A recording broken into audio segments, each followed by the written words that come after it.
আজকে ভিডিওতে আমরা সপ্তম শ্রেণীর তৃতীয় পর্যায়ক্রমিক মূল্যায়নের বাংলা ৬ নম্বর স্কুলের প্রশ্ন উত্তরগুলো আলোচনা করব। একের এক, কবি আত্রাই নদীর ওপর বোটে করে ভেসে চলেছেন। একের দুই, বিপ্লবী হরিদাস দত্ত গাড়োয়ানের ছদ্মবেশে পিস্তল চুরি করেন।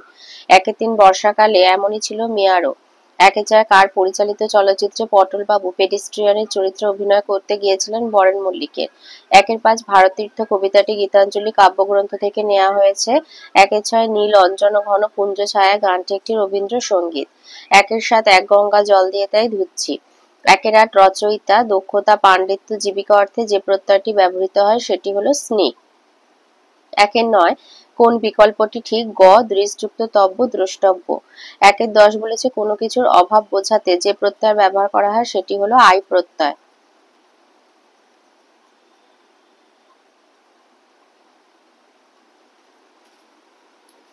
একের 11, মাঝরাত্রিরে খিদেতে হাবুল রান্নাঘরে হাঁড়ি থেকে চামচ দিয়ে পায়েস খাচ্ছিল। এই দৃষ্টান্ত বাক্যটির কর্তা হলো হাবুল, কারণ খাওয়ার কাজটা সে করছিল। একের 12, আমি পৃথিবীকে বাঁচানোর চেষ্টা করছি। পৃথিবীকে পদটিতে কোন কারক নির্দেশ করে? কর্ম। 82, 2-এর 1 বলেছে বাজারে গিয়ে কেন গৃহিণীর ফরমাস গুলিয়ে গেল পটল বাবুর। লিখবে প্রতিবেশী নিশিকান্ত ঘোষের কাছ থেকে ফিল্মে অভিনয়ের প্রস্তাব শুনে গৃহিণীর ফরমাস গুলিয়ে গিয়েছিল পটলবাবু।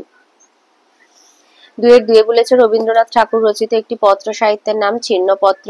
2-এর 3 দিয়েছে জাদুবিদ্যায় পারদর্শী অক্রিব নামে কে বিখ্যাত ছিলেন। এটা তোমাদের সাহিত্য মেলার 108 পাতায় রয়েছে। অজিত কৃষ্ণ বসু অক্রিব নামে বিখ্যাত এই লেখক সঙ্গীত সাহিত্য জাদুবিদ্যা পারদর্শী ছিলেন এই তিনটে ক্ষেত্রে। তাহলে অজিত কৃষ্ণ বসুকে বোঝানো হয়েছে। এটা আছে 108 পাতায় সাহিত্য মেলার।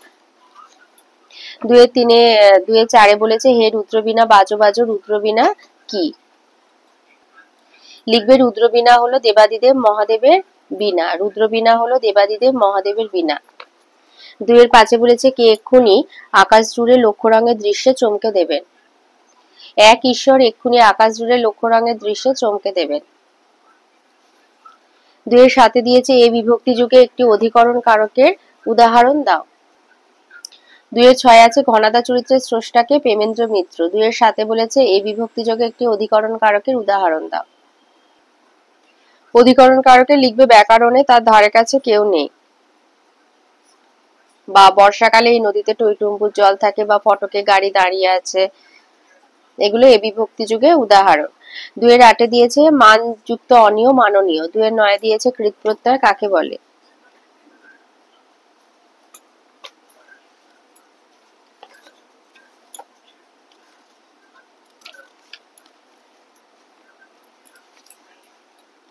লিখবে ধাতু প্রকৃতির সঙ্গে যে প্রত্যয় যুক্ত হয় তাকে বলা হয় কৃত প্রত্যয়। ধাতু প্রকৃতির সঙ্গে যে প্রত্যয় যুক্ত হয় তাকে বলে কৃত প্রত্যয়। 2-এর 10-এ দিয়েছে তদ্ধিত প্রত্যয় আরেকটা নাম নাম প্রকৃতি। 2-এর 11, আমি তোমায় একটা বই দেব। বই শব্দটি কোন কারককে নির্দেশ করে? কর্মকারককে। 2-এর 12-তে দিয়েছে দর্শকের সামনে টিয়া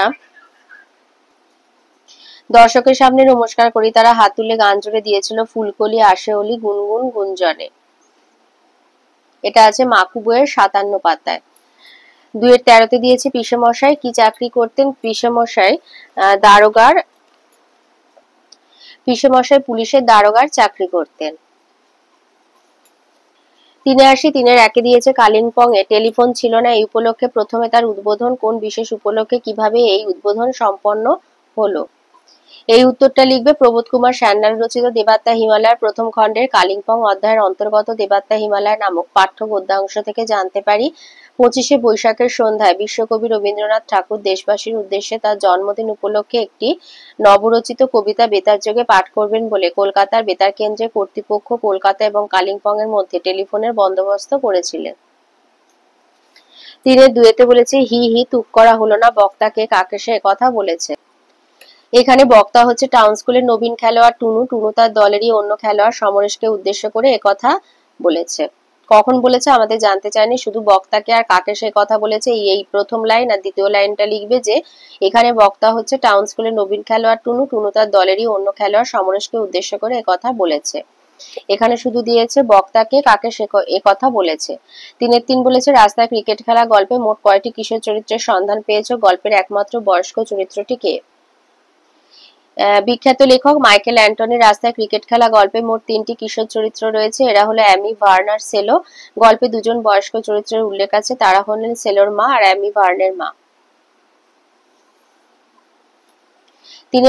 4-এতে দিয়েছে কবি প্রেমেন্দ্র মিত্রের লেখা বইটই কবিতাটি প্রথম 4 লাইন মুখস্থ লেখো।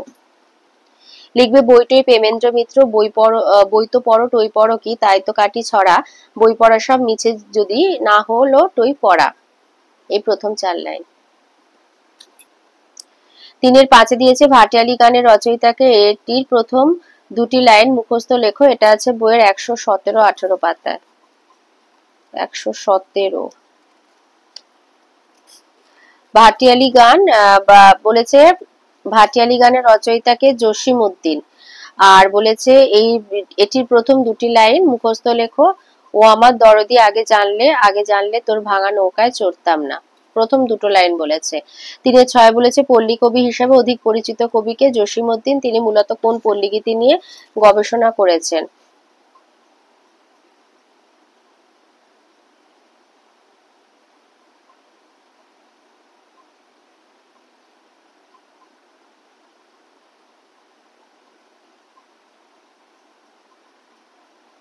এই যে বিখ্যাত লোক সংস্কৃতির গবেষক, তিনি কি নিয়ে গবেষণা করেছেন? লোক সংস্কৃতি নিয়ে গবেষণা করেছেন।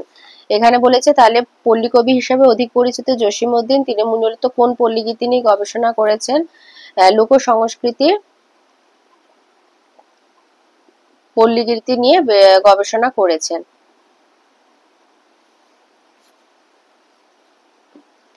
4-1 দিয়েছে সং লটারি টিকিটের আধখানা, সঙের লটারি টিকিটের আধখানা হোটেলওয়ালা কিভাবে হারিয়েছিল? এই উত্তরটা লিখবে সং তার লটারি টিকিটের আধখানা রাখতে দিয়েছিল হোটেলওয়ালাকে। হোটেলওয়ালা সেটা কানে গুঁজে রেখেছিল, তারপর নানা কাজকর্মে ব্যস্ত থাকতে গিয়ে কোন সময় টিকিটটা যে কান থেকে পড়ে যায়। অনেক খুঁজেও সে সেটা পায় না, নিজের অবহেলাতেই সঙ্গের টিকিটের আধখানা বনের মধ্যে হারিয়ে ফেলে। 4-2 দিয়েছে বাগধারার বড় ফাঁদ কিরকম দেখতে হয়? লিখবে বাগধারার বড় ফাঁদ তৈরি করার জন্য মাটিতে বেশ খানিকটা গর্ত করা হতো। সেই গর্তের উপরে কাঠকুটো এমন ভাবে চাপা দেওয়া থাকতো যে বাইরে থেকে বোঝা যেত না এর নিচেই রয়েছে গর্ত বা ফাঁদ। বহুদিন ধরে সেগুলির ব্যবহার নেই বলে এখন ফাঁদের মুখে লতাপাতায় ঢেকে আছে। কোনো জানোয়াররা বা প্রাণী বুঝতে না পেরে এর উপরে উঠলেই হুড়মুড়িয়ে সেই ফাঁদে পড়ে যাবে। 5-1 বলেছে আজকের খেলাটা যে খুব জমবে তাতে সন্দেহ নেই, কোন বিশেষ দিনের কথা বলা হয়েছে? সেদিনের সেই খেলার মাঠের দৃশ্যটি নিজের ভাষায় বর্ণনা করো। এই উত্তরটা লিখবে টাউন স্কুল আর মিশন স্কুলের ছেলেদের মধ্যে চিরকালের রেষারেষি। 2 দলের কাপ ফাইনাল ফুটবল ম্যাচ ঘিরে শহরে তাই চরম উত্তেজনা। সকলেই নিঃসন্দিগ্ধ যে 2 দলের কাপ জেতার লড়াই খুব জমবে। 2 দল মরিয়া হয়ে কাপ জেতার চেষ্টা করবেই। এই বিশেষ দিনটির কথাই এখানে বলা হয়েছে। ফাইনাল ম্যাচের দিন 5টা থেকে খেলা আরম্ভ হওয়ার কথা ছিল, কিন্তু উত্তেজনায় মত্ত হয়ে দর্শকরা 4টে বাজতে না বাজতেই মাঠে হাজির হয়। মানুষের উত্তেজনাটা এই কারণেই যে টাউন স্কুল আর মিশন স্কুলের ছেলেদের মধ্যে রেষারেষি চিরকালের। গিরিন, সমরেশ, টুনু এরা টাউন স্কুলের মস্ত খেলোয়াড়, অপরদিকে মিশন স্কুলের দলও অনেকটাই মজবুত। খেলা শুরু হয় এবং 10 মিনিট পর্যন্ত মিশন স্কুলের পায়েই বল থাকে। বলা বাহুল্য টাউন স্কুলের গোলের কাছ থেকে বল আর যেতে চায় না, তবুও টাউন স্কুলের ব্যাক গিরিন এবং হাফ ব্যাক সমরেশ নিজেদের দক্ষতায় বল বার করে দেয়। দর্শকদের মধ্যে টান টান উত্তেজনার সৃষ্টি হয়। মিশন স্কুলের খেলোয়াড় টুনু যখন বল নিয়ে তীরের মতো দৌড়ায় গোলের দিকে এবং গোলকে লক্ষ্য করে শট মারার আগে টাউন স্কুলের ব্যাক এবং হাফ ব্যাক 2জন খেলোয়াড় তাকে বাধা দেয়। টুনু পায়ে আঘাত পায়, তবুও খেলা চলতে থাকে। হাফ টাইমের পর খেলার গতি আরো বাড়ে। অবশেষে খেলার ফলাফল দাঁড়ায় টাউন স্কুল 4 আর মিশন স্কুল 1 গোল দেয়। ম্যান অব দ্য ম্যাচ হয় টুনু। অবশেষে অধিনায়ক গিরিন টুনুকে কাঁধে তুলে নেয় এবং আনন্দে উচ্ছ্বসিত হয়ে বলতে লাগলো, বল 3 cheers for Tunu, hip hip hurray. 5-2 বলেছে এটা বড় বেশি ভাবতে হলো না, কার স্বগোক্তি কাকে বেশি ভাবতে হলো না এবং কেন? উদ্ধৃত অংশটি রবীন্দ্রনাথ ঠাকুরের লেখা চিন্তাশীল নাট্যাংশ থেকে গৃহীত। নরহরির মায়ের স্বগোক্তি। নরহরিকে বেশি ভাবতে হলো না, আর মায়ের কাশি যাওয়ার প্রসঙ্গে নরহরি প্রথমে গুরুত্ব দেয়নি, তাই তাকে প্রথমে ভাবতে হয়নি। 5-3 বলেছে বছর 50-এর বেটেখাটো টাকমাথা নাট্যপ্রিয় না পটলবাবুকে তোমার কেমন লাগলো নিজের ভাষায় লেখো। এই উত্তরটা লিখবে। পটল বাবুর প্রকৃত নাম হচ্ছে শ্রী শীতলাকান্ত রায়। তিনি সাধারণ নিম্ন মধ্যবিত্ত সংসারী মানুষ। অতীত জীবনে তিনি যাত্রায় থিয়েটারে অভিনয় করেছিলেন, সেই সূত্রে নাম যশও হয়েছিল। তারপর তার জীবন জীবিকায় ঘটে গিয়েছে নানা উত্থান পতন, বিদেশি কোম্পানির চাকরি, সেখান থেকে ছাঁটাই। মণিহারি দোকানও দিয়েছিলেন কিন্তু চালাতে পারেননি, পরে পুনরায় চাকরি নেন, সেটাও যায়। বর্তমানে তার বয়স হচ্ছে 50-এর ঘরে, মাথায় টাক, বেঁটেখাটো চেহারার মানুষ। স্মৃতিশক্তি তার প্রখর, এখনো থিয়েটারে পার্ট মুখস্থ বলতে পারেন। তবে এই বয়সেও যে তার জীবনে ফিল্মে অভিনয়ের সুযোগ আসবে তা তিনি ভাবতে পারেননি। সুযোগ যখন আসে তখন তিনি তার পূর্ণ সদ্ব্যবহার করেন। নিপুণ দক্ষতায় তিনি অভিনয় করে সকলের প্রশংসা অর্জন করেন। শেষে যথার্থ শিল্পীর মতো অভিনয়ের কোনো প্রকার পারিশ্রমিক না নিয়ে ফিরে আসেন। তার একাগ্রতাও প্রশংসনীয়। 6-এ বলেছে, মার অভিষেকে এসো এসো তরা। কবি কাদের ব্যাকুল আহ্বান জানিয়েছেন? কোন মায়ের কথা বলা হয়েছে? এ কোন অভিষেক? সে অভিষেক কিভাবে সম্পন্ন এবং সার্থক হবে? গীতাঞ্জলি কাব্যগ্রন্থের অন্তর্গত ভারতীর্থ কবিতায় বিশ্বকবি রবীন্দ্রনাথ ঠাকুর জাতি ধর্ম বর্ণ নির্বিশেষে সকল মানব সম্প্রদায়কে আহ্বান জানিয়েছেন। তিনি মার অভিষেকে আর্য অনার্য, হিন্দু মুসলমান খ্রিস্টান ইংরেজ পতিত ব্রাহ্মণ সকলকেই সব বিভেদগুলো এগিয়ে আসতে বলেছেন। এখানে দেশমাতা অর্থাৎ ভারত মাতার কথা বলা হয়েছে। কবির দেশমাতা পরাধীনতার শৃঙ্খলে আবদ্ধ, সেই পরাধীনতার শৃঙ্খল থেকে মুক্ত করে নতুন জীবনের আলোয় দেশমাতাকে আলোকিত করে স্বাধীনতার সিংহাসনে অভিষিক্ত করার কথা কবি বলেছেন। জাতি ধর্ম বর্ণ নির্বিশেষে সকল মানুষের মহামিলনের মাধ্যমে ভারতের বুকে মঙ্গল ঘট প্রতিষ্ঠিত করতে হবে। সমস্ত বৈচিত্র্য আর বিভেদ ভুলে সকলের স্পর্শে ভারতের তীর্থনীরকে পবিত্র করার মাধ্যমে দেশমাতৃকার অভিষেক সম্পন্ন এবং সার্থক হবে। 6-এ দিয়েছে, দিন ফুরালে কবিতাটিতে ছোট ছেলে মেয়েদের কাদের সঙ্গে তুলনা করা হয়েছে? সন্ধেবেলায় ঘরে ফেরাকে মন খারাপের গর্তে ফেরা বলে মনে করেছে কেন? খেলা থেকে সন্ধেবেলা বাড়ি ফেরার দুঃখ নিয়ে তোমার অনুভূতি লেখো। এই উত্তরটা লিখবে। কবি শঙ্খ ঘোষ রচিত দিন ফুরালে কবিতাটিতে ছোট ছেলে মেয়েদের সঙ্গে পাখির শাড়ির তুলনা করা হয়েছে। সন্ধেবেলায় ঘর ফেরাকে মন খারাপের গর্তে ফেরে বলা হয়েছে কেন? লিখবে, খেলা ছেড়ে সঙ্গী সাথীদের ফেলে ছোটদের ঘরে ফিরতে মন চায় না, কারণ সেই ঘরে আছে শাসন আর নানা বাধা নিষেধের বন্ধন। উন্মুক্ত মাঠের বদলে তাই ঘরেকে আলো বাতাসহীন মন খারাপের গর্ত বলে তাদের মনে হয়। আর তোমার অনুভূতি? খেলা শেষে সন্ধ্যাবেলা যখন বাড়ি ফিরি তখন বন্ধুদের ছেড়ে একটুও যেতে ইচ্ছে করে না। ঘড়ির কাঁটা যেন ছুটে ছুটে চলে। যখনই মনে পড়ে বাড়ি ফিরে পড়তে বসতে হবে তখনই মনটা ভারী হয়ে যায়। মায়ের একঘেয়ে খেয়ে নাও, পড়তে বসো শুনতে হবে, অঙ্ক ভুল করলে পিঠে পড়বে ঘা, ভাবলেই মাঠে আরো কিছুক্ষণ থাকতে ইচ্ছে করে, কিন্তু মন খারাপ সত্ত্বেও ঘরে ফিরতেই হয়।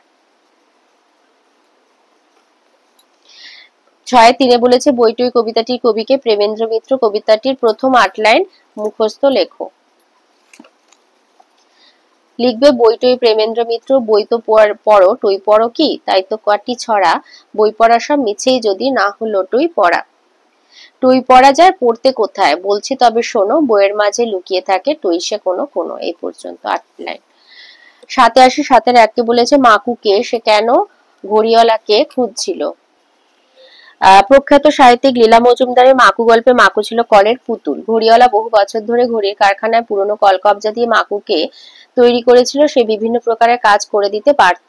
সে কেন ঘড়িওয়ালাকে খুঁজছিল? মাকু নানা রকম কাজ করতে পারলেও কাঁদতে পারত না একেবারেই, কারণ ঘড়িওয়ালা তার শরীরে কাঁদার কল বসায়নি। এদিকে পরীদের রানীকে দেখে মাকু তাকে বিয়ে করতে চায়, অথচ সে কাঁদতে পারে না বলে পরীদের রানীর সঙ্গে তার বিয়ে দেওয়া সম্ভব নয় বলে জাদুকর জানায়। মাকু তাই ঘড়িওয়ালার কাছে বায়না করে যে তাকে কাঁদার কল বানিয়ে দিতেই হবে।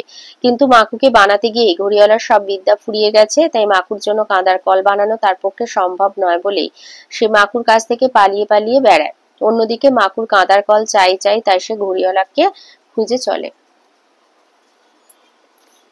7-এ দিয়েছে, মাকু বইটির নাম কি? সোনাটিয়ার অ্যাডভেঞ্চার হলে বেশি ভালো হতো। তোমার কি মনে হয়? এ বিষয়ে তোমার মতামত লেখো। এইটা লিখবে যে মাকু অ্যাডভেঞ্চার ধর্মী কিশোর উপন্যাস। উপন্যাসের কাহিনী বিশ্লেষণ করলে দেখা যাবে দুটি বালিকা সোনা এবং টিয়া সাহসের উপর ভর করে কালিয়ার জঙ্গলে প্রবেশ করেছে। তাদের বিভিন্ন কার্যকলাপের মধ্যে অ্যাডভেঞ্চারের দিকটিও প্রকাশিত হয়েছে। তবে শুধু এইটুকুর জন্যই কাহিনীটির নামকরণ সোনাটিয়ার অ্যাডভেঞ্চার ঠিক নয় বলে আমি মনে করি। অন্যভাবে বলা যায়, কাহিনীটির নাম মাকু হওয়ার পিছনে যথেষ্ট কারণ আছে। মাকু চরিত্রটি খুব আকর্ষণীয় এবং কাহিনীর প্রায় সবটাই জুড়ে আছে তার কার্যকলাপ। ঘড়িওয়ালা কর্তৃক মাকুর সৃষ্টি, পরীদের রানীকে বিয়ে করার জন্য মাকুর বায়না ও ঘড়িওয়ালার খোঁজে ঘুরে বেড়ানো, মাকুর জন্য ঘড়িওয়ালার ব্যাকুলতা, মাকুকে জীবন্ত করে তোলার জন্য সকলের চিন্তা, সোনাটিয়ার মাকুকে ভালো লাগা, টিয়ার মাকুকে জীবিত করে তোলা, মাকুর নাচ ও বিভিন্ন কাজ ও শেষে পরীদের রানীর সঙ্গে ধুমধাম করে মাকুর বিয়ে, এই সবই কাহিনীর মূল বিষয় হয়ে উঠেছে। অর্থাৎ কাহিনীটি আবর্তিত হয়েছে মাকুকে কেন্দ্র করে।